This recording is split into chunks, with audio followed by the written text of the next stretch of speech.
Hello students, good evening. कैसे हैं आप लोग? उम्मीद है बढ़िया ही होंगे और तैयारी सही चल रही होगी, क्योंकि शायद एग्ज़ाम इसी साल कब हो जाए पता नहीं है। तो चलिए, पीजीटी टीजीटी वाले स्टूडेंट्स के लिए लिटरेरी टर्म्स की सेकंड क्लास है और आज हम देखेंगे ये एक जैसे जो शब्द होते हैं ना, वो देखिए, नेम्स, नोमा, है ना, नॉम और एपिथेट, ये सारे नाम से रिलेटेड हैं। तो एक एक करके आज हम इनका जो डिफरेंस है वो क्लियर करेंगे। और वीडियो अगर आपने अंत तक देख ली ध्यान से, वो भी बिना किसी डिस्टर्बेंस के, तो एक एक चीज़ क्लियर हो जाएगी। कैसे भी क्वेश्चन को दे दिया जाए आप आंसर सही लगा देंगे। क्लियर? एनोनिम,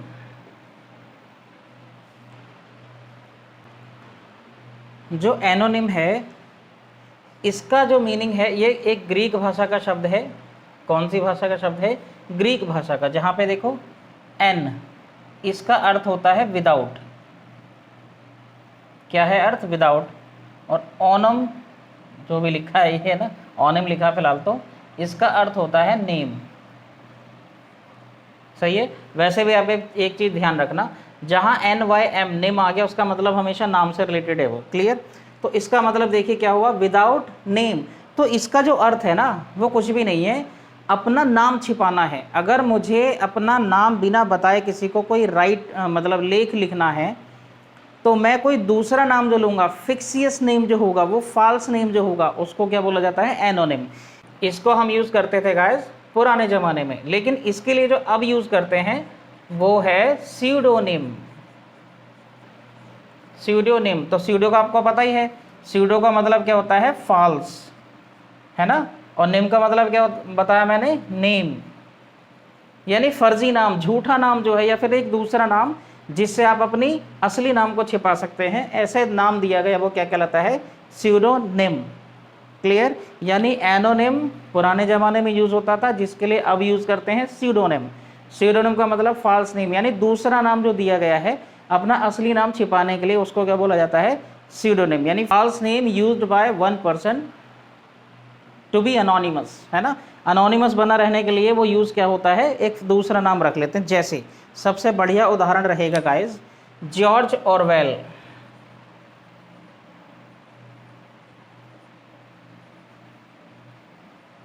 ये असली नाम नहीं है, इनका जो असली नाम था वो था ये स्यूडोनिम है या फिर एनोनिम है।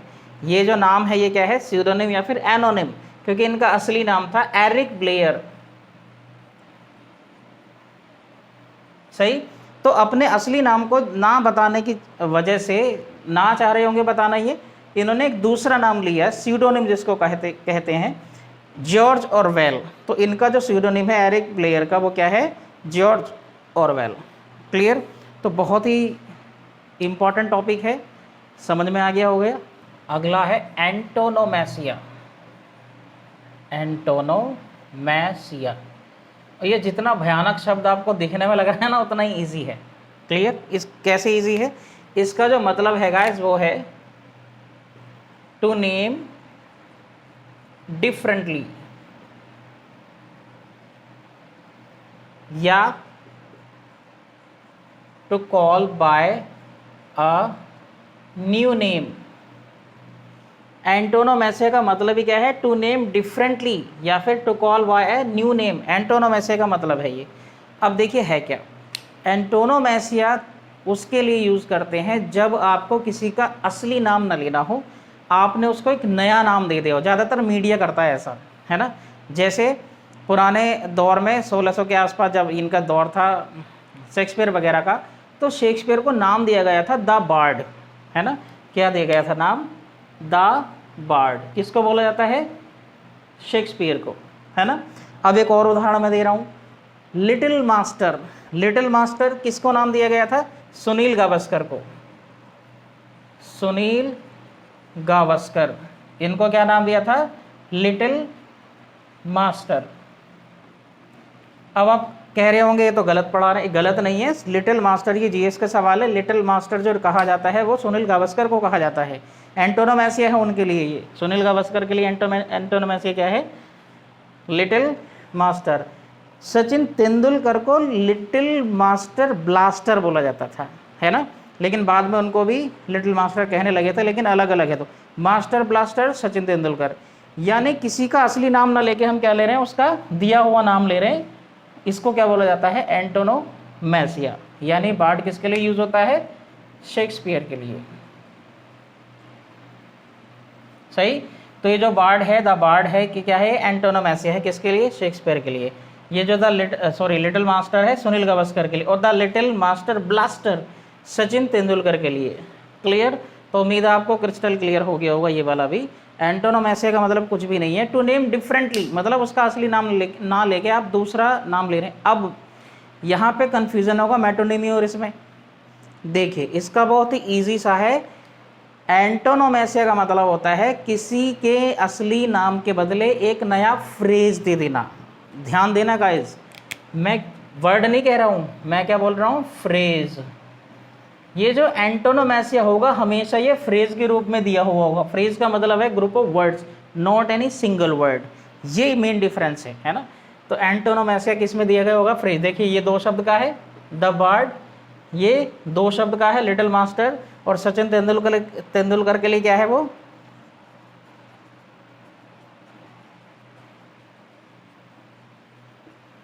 The little master blaster. यहाँ दिखेगा नहीं ब्लास्टर। सही है। तो देखिए 1 2 3 4 लेटर का है। तो एंटोनोमैसिया किसी सिंगल शब्द में नहीं होगा, हमेशा फ्रेज में ही होगा। बहुत ही सिंपल है। यानी किसी व्यक्ति को नाम दे दो, वो भी एक फ्रेज के रूप में। क्लियर है। वो चीज क्या कहलाएगी, एंटोनोमैसिया कहलाएगी। क्लियर। अगला है मेटोनिमी।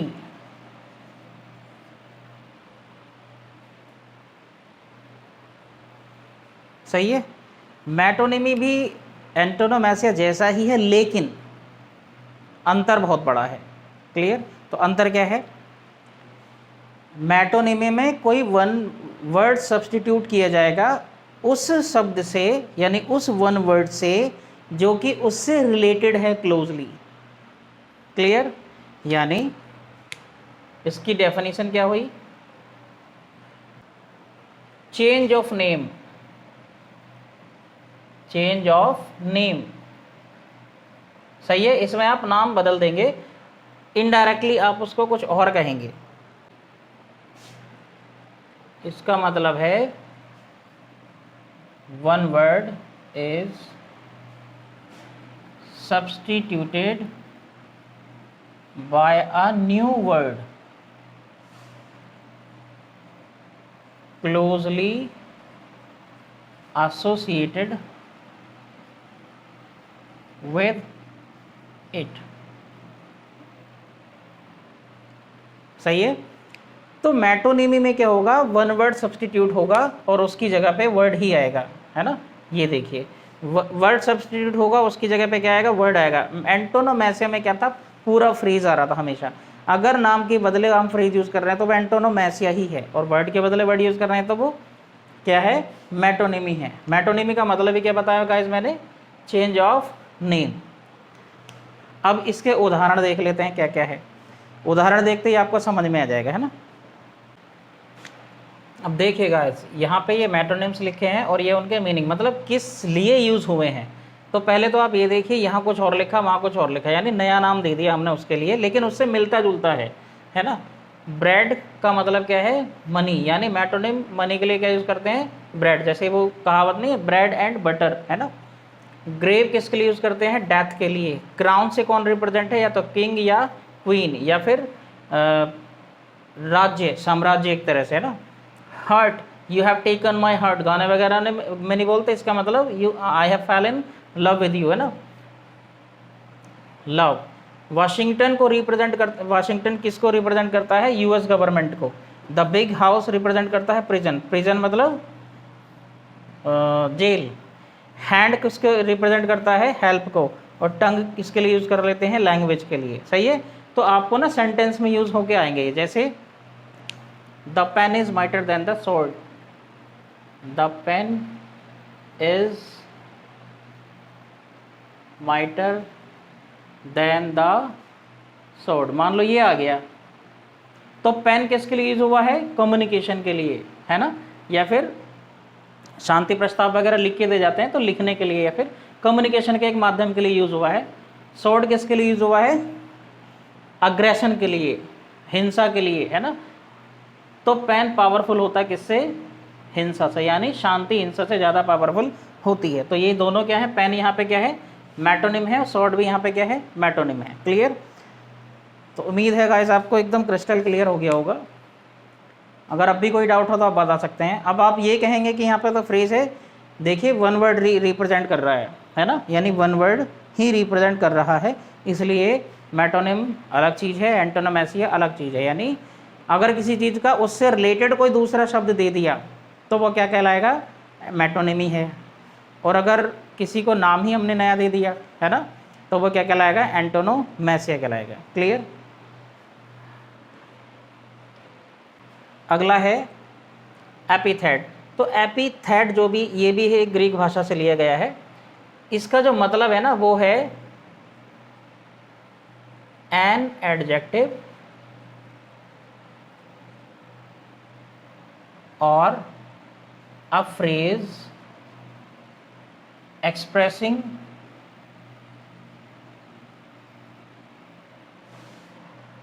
क्वालिटी ऑफ समवन या फिर समथिंग। बहुत इजी लैंग्वेज में मैंने लिखा है, अपने शब्दों में लिख दिया है।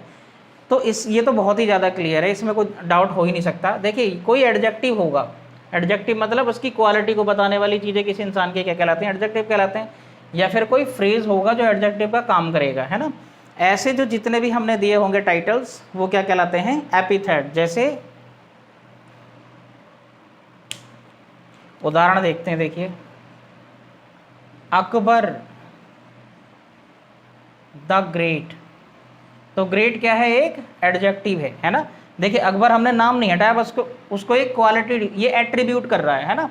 अकबर की क्वालिटी क्या है? The great. Alexander the great, सही है। इसको भी हमने क्या क्वालिटी दे रखी है? The great. एक और शब्द देख लेते हैं, इवान द टेरिबल, सही है, इवान द टेरिबल। तो इसको हमने क्या क्वालिटी दे रखी है? टेरिबल। तो आप क्रिस्टल क्लियर डिफरेंस देख सकते हैं, जब नाम के साथ हमने एट्रीब्यूशन कर दिया, क्वालिटी एट्रीब्यूट कर दी, है ना, तो वो क्या कहलाएगा? एपिथेट कहलाएगा।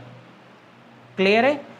तो उम्मीद है गाइस आपको सभी इन चारों में क्रिस्टल क्लियर डिफरेंस हो गया होगा। अगर ये बिल्कुल अच्छे से समझ में आया है तो प्लीज़ वीडियो को लाइक करें, शेयर करें, वीडियो को ज़्यादातर लोगों तक पहुँचाएँ।